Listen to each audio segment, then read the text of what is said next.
What's up, guys? Welcome back to Whiskey Dixon. I'm Sugarbear. What's up? I'm Eric. And we are drinking Yellow Spot Single Pot Still Irish Whiskey. It's a 12-year-old single pot still Irish whiskey. And honestly, not the best name. I feel like they should have called it like Blue Spot or something like that, because it just makes me think of like dogs pissing on your carpet. But it is far from that. This is actually a very nice whiskey. Comes in at 46%, 92 proof, matured for not less than 12 years in bourbon barrels. Which the green spot, that's like 7 to 10 years or so. Something like that. There's no actual age statement on it, but I assume this is like the same whiskey, essentially, just aged in more one extra barrel. So it's sherry, bourbon, and Malaga cask, which is something I've never had really seen. Myself. Looked it up. It's Pedro Jimenez grapes mixed with muscatel grapes to make a sweet wine, similar to sherry. Which this is a Jameson product, basically. Well, it's a Middleton product, yeah. Comes from the Middleton distillery, which all Jameson, Redbreast, Powers, and these guys, Green Spot, Yellow Spot, Red Spot, etc. The other, I guess we haven't reviewed like just regular Green Spot yet. All we reviewed was the Zinfandel cask finish, which one of my favorites. Was amazing. Yes, very good, very delicate, very unique whiskey. A lot of like sugar and candy notes. Yeah, I would say this is kind of along the same lines, but it's lacking those like rose notes. Like there's a lot of weird dark flower notes in the Zin finish. This is something else entirely, or not entirely, but it went in a different direction here. I get a lot of like bit of peach, a little bit more of a classic Irish whiskey smell, but zestier. Apricot. Yeah, stone fruits. Also, I lost it. I thought of something for a second, and then nope, went away. The notes on the back are nuts. Like they're talking mown hay, cracked black pepper, red bell peppers, nutmeg, clove oil, green tea. We'll find out. I don't know. Yeah, I don't know about the all nose that. Isn't too exceptional. Like it smells great. To me, a lot of Irish whiskey is like that, where on the nose doesn't smell that crazy, and then on the palate it really opens up and explodes. Like Irish whiskey tends to be more subtle on the nose, I feel like, as opposed to a Scotch where like you smell it and you're like, oh, I know I will love this. I could see that mown hay, yeah. And the bill is it's partial malted barley and partially not. I believe it's like a 50-50. Yeah. Yeah. Oh. See? Oh. See? On the nose, not super exciting. On the palate, summer fruits, man. That is like a summer whiskey. It's like a warm weather whiskey. That's a like a warm summer evening, just ripe fruits. And then now that I've taken a sip and I go back to smelling it, so much more peach and apricot on the nose. Man, that's juicy. That really is. That is a like orange marmalade too, maybe like a little bit of like sweet orange.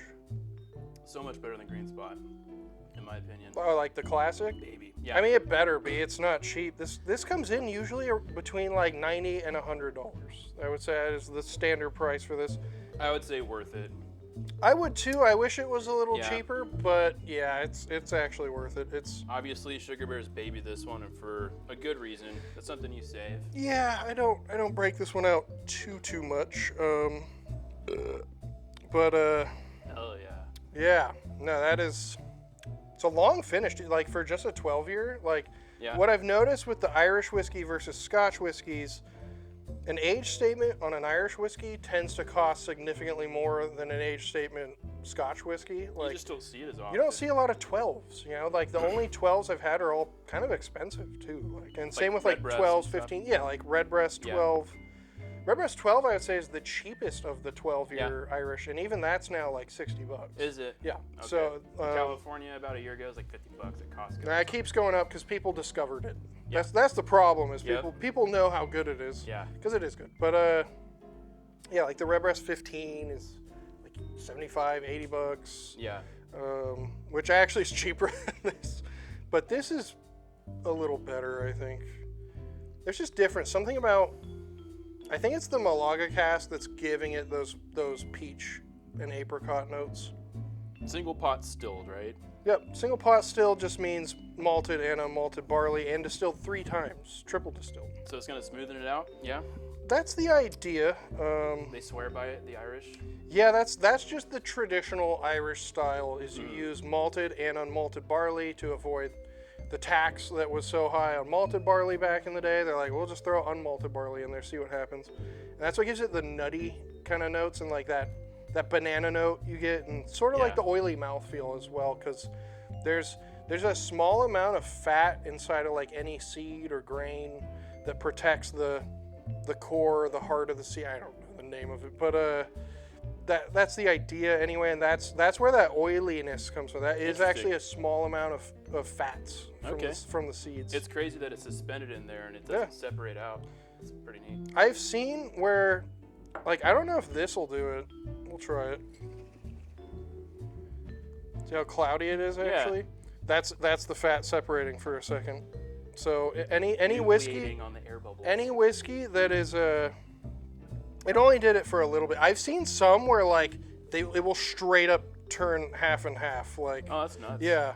But that's like cask strength stuff usually that does that. Gotcha. It just has more oil in it. What's the ABV on this guy here? 46. Okay. So respectable. Yeah, that's but not where I cask like strength, but yeah. To me, that would be the ideal minimum for everything, to be honest. Like, your standard gets pushed higher and higher. It's just. It always does. Proof. Give me more proof. Good stuff. Yeah. No, I really like it. It's a very delicate whiskey. Like, all the notes are kind of subtle. I wouldn't say it's a super clean cut. I mean, it's definitely juicy, but like you really have to kind of look for all the little. It's like La Croix when someone's shouting in the other room, like orange, lime. It's kind of what it's tasting like, maybe. Yeah, but it is juicy all around. Great mouthfeel, oily. Yeah. Kind of sweet, a little on the sweet side maybe. Mm-hmm. But really love the peach and like the apricot notes. Those are really neat. Those are kind of unique to this, I feel like. Like Green Spot to me doesn't really taste like this. It has the mouthfeel. It's like apples. It's kind of your apples, banana. Well, Green Spot, and also it has like, it's got that kind of like mintiness to it. It's got like a mentholated sort of effect. Yeah, not in here at all. No, this is very different on the palate, on the mouthfeel. I really like this, but yeah, like I said, maybe start using a different color. I don't want to see brown spot. Like I don't want to buy that.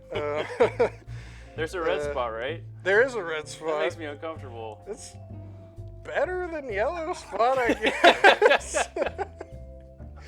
I don't know. Yeah, I feel like they should have gone with colors that aren't the color of bodily fluids. Hey, there's no rules when you're pumping out whiskey. That's true. People are gonna drink it. It's good. I mean, regardless, the whiskey is amazing. I've always honestly felt like Green Spot and Yellow Spot are names that like are very unassuming. So a lot of people don't really know about them or buy them a lot. I'll be honest. The first time I saw Green Spot, I picked it up. I was like, oh. I did. I saw it many times before I bought it, and then when I did, I was like, why did I not buy this before? It's a dandy, as they say. Oh, it's great. I mean, really, I think the Spot series, if you will, from Middleton are potentially some of their best whiskeys. Although I lean towards Powers pretty hard, but the Spots, if you will, are also a really exceptional little family of whiskeys. Yeah. Well, I guess that about wraps it up. I don't know. Any final thoughts on Yeller Spot? Not really. I just really enjoy it. That's all I gotta say. I don't know if I'm gonna go buy one tomorrow, just because of the price. It's buttery on the nose. Now as I've drank it a bit, it's almost like a Scotch. It's like almost peach like butter. Yeah. And by the way, it's got a heavy mouthfeel. Oh yeah, as it should. Any true pot still whiskey should be really oily and like buttery and just cannonball on your tongue. Yeah. Yeah. That's like I said. I mean, Irish whiskeys tend to be subtle on the nose, and then they really open up on the palate. Mm-hmm. That's where they shine. And great example of that. I'd like to see it maybe like $10 or $20 cheaper, to be honest. but I get it. There's not a lot of it, and in general, you don't see a lot of age statement pot still stuff. So the demand is there, you know. It's worth it for sure. Yeah. I'm a fan. Well, if you like this, please subscribe to the channel. There's a thumbs up. Smash that like button. Let us know what other whiskeys you want to see us review. We'll definitely review regular Green Spot. I think all we've done so far is the Zin finish and then this. So Right. I have to say I like the Zin a little bit more personally. it's more unique. Yeah, I thought that too. It I was stands like, out. I really like this, but the uniqueness of the Zin, like I've never tasted like rose so much in a whiskey. I've never tasted like that cotton candy rose combo is so unique to that particular whiskey. And the collaboration with a Napa vineyard, which is which cool. that's like right pretty much near where we live. We're like less than an hour from Napa, so it's cool to us. Anyways, you guys, I'm Sugarbear. Also, I'm Eric. That is Eric. We are Whiskey Dixon, and until next time, cheers, sláinte, and keep on drinking. Dislike the video. F-